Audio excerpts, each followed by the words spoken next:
कराची, जहां आपको बताएं कि वजीर बल्दिया सिंध नासिर हुसैन शाह मीडिया से बात कर रहे हैं। रेगुलराइज करने का फैसला हुआ है जी। 2012 में जो थे उनका टीचर्स का क्या होगा? देखिए, उनमें से काफ़ी लोग जो हैं वो बहाल हो चुके हैं, जिनका सर्टिफिकेट और दीगर चीज़ें सही थी। कुछ लोगों का इश्यूज़ है, उस पर भी एक कमेटी बना दी गई है कि उनको पहले भी सीएम साहब ने कहा था, और जो लोग भी according to rule, according to law और क्वालिफिकेशन होंगे, उन सबको भी रेगुलराइज किया जाएगा। आज एजेंडा में एक इम्पोर्टेंट इशू था सिंध पुलिस रूल्स का। जी। सिंध हाई कोर्ट ने एक डायरेक्शन दी थी कि आप पुलिस के साथ बैठ के सिंध हुकूमत जो है इसको फाइनलाइज करे। आपने एक कमेटी बनाई थी उस कमेटी के सिफारिशात का क्या हुआ? वो रूल्स इस साल बनेंगे या 2018 तक डिफर हो गए? नहीं, क्योंकि अब तो 2018 में ही बनेंगे। इसकी वजह ये थी कि वो जो अभी 1-2 दिन पहले ही उन्होंने अप्रूव करा के होम सेक्रेटरी से, चीफ सेक्रेटरी से वो सीएम साहब को भेजे थे, लेकिन उसकी कॉपी किसी भी कैबिनेट मेंबर के पास नहीं थी। इस वजह से उसको डेफर कर दिया गया है, लेकिन उसको टाइम लिमिट दे दी गई है कि 15 दिन के अंदर अंदर इस पर काम मुकम्मल कर दिया जाए। अच्छा, समिट बैंक हर जगह से हटा दिया जाए, ये फैसला क्यों किया गया है? क्या इसके मुहर्रिकात हैं? देखिए, उसका एक ही मुहर्रिक है, एक ही बात है कि जो मुल्क दुश्मन हो, जो पाकिस्तान के खिलाफ बात करते हों, उनका या उनके किसी भी अजीज़ के नाम पर जो इंस्टीट्यूशंस हैं, जो गवर्नमेंट के इंस्टीट्यूशंस हैं, जो गवर्नमेंट के बड़े इदारे हैं, ज़ाहिर है वो उस नाम पे नहीं होने चाहिए, बल्कि जो मुल्क के वफादार हैं, जिन्होंने यहाँ पे खिदमत अंजाम दी हैं, उन शख्सियात के नाम पर उनको रीनेम करने का फैसला हुआ। अच्छा,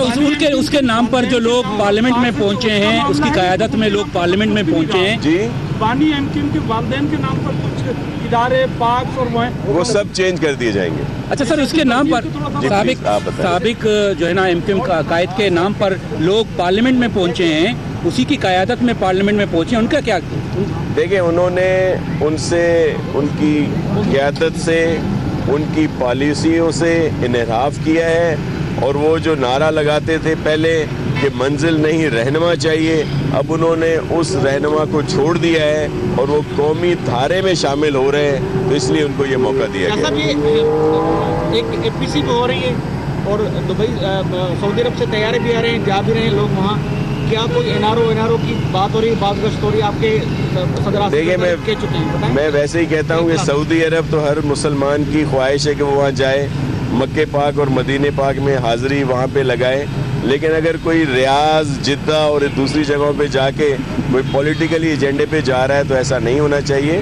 और अब ये हालात को एनआरओ जैसे नहीं है, जो प्रेसिडेंट साहब आसिफ अली जरदारी साहब भी कह चुके हैं, खुर्शीद शाह साहब भी, और हमारे दीगर रहनुमा। अच्छा, शाह साहब, ये आज पीटीआई ने ऐलान किया है 3 जनवरी को हैदराबाद से जो है मार्च करेंगे सीएम हाउस तक, तो क्या ये इस तरह ये गन्ने के मामले पर अभी भी पॉलिटिक्स हो रही है? देखिए, मैं आपको एक अर्ज करूँ, गन्ने का इशू बहुत ही ज़्यादा अहम है, और उससे हर काश्तकार, हर छोटा बड़ा ज़मींदार जो है वो उसमें प्रॉब्लम में आया हुआ है, लेकिन इसको पॉलिटिसाइज किया जा रहा है, इस पूरे इशू को। इसमें सिर्फ इस वजह से सिंध में ज़्यादा इस पे आ रहा है कि उसमें कोई 7-8 मिलें जो हैं, उनको समझा जा रहा है कि वो आसिफ अली जरदारी साहब की हैं, पीपल्स पार्टी वालों की हैं 32 में से, और बाकी जो मिले हैं ज़ाहिर है वो दूसरों की हैं। आज भी डीसी साहब ने सांगड़ के काश्तकारों की शिकायत पर सांगड़ शुगर मिल में गए थे, तो वहाँ भी यही हाल था, वो भी 140 रुपये दे रहे थे, वहाँ के काश्तकार भी चीख रहे। इसी तरह और जगह पे भी। मेरा अर्ज सिर्फ ये है कि इस वक्त सूरत हाल क्या है पूरे मुल्क में। पंजाब में वहाँ पे 110 से 115 रुपये मिल रहा है, वहाँ का गन्ना यहाँ की फैक्ट्रियों को 140 रुपये में पहुँच के मिल रहा है, जो उनके अखराजात आ रहे हैं। इसको थोड़ी सी समझने की बात है। हम चाहते हैं, हमारी क़यादत के अहकामात भी हैं, और हमारी मुकम्मल तौर पर हमदर्दी जो है अपने काश्तकारों से है। नासिर हुसैन शाह इस वक्त मीडिया से बात कर रहे हैं। उनका कहना था कि जिन लोगों ने मुल्क की खिदमत की है, उनके नाम पर इदारे के नाम रखने का फैसला किया है।